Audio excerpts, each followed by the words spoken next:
basurero dito lang kasama yung aso niya. Yun, wala kasi akong pera eh, kaya wala akong pagbili, kawawa rin eh.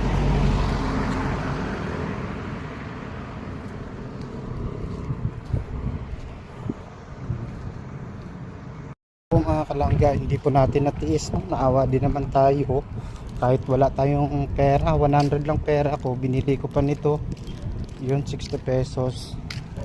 Kawawa rin naman, hindi naman natin ginusto na maging ganun po sila, no? So bigay natin kasi nakita kong may tubig po sila. Kahit sa dyan sa Alphamart yun, kahit wala tayong mga kalangga, sa nagbubukas, minsan naawa tayo sa mga bata.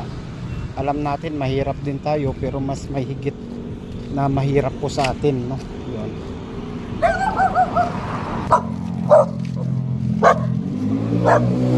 Wala po, okay lang muna. Ingat po kayo. Ito po mga kalangga, kawawa rin naman, mga bulok-bulok. So okay lang po yan, at least kahit pa paano. So thank you po, tulog po ulit kayo, Nay.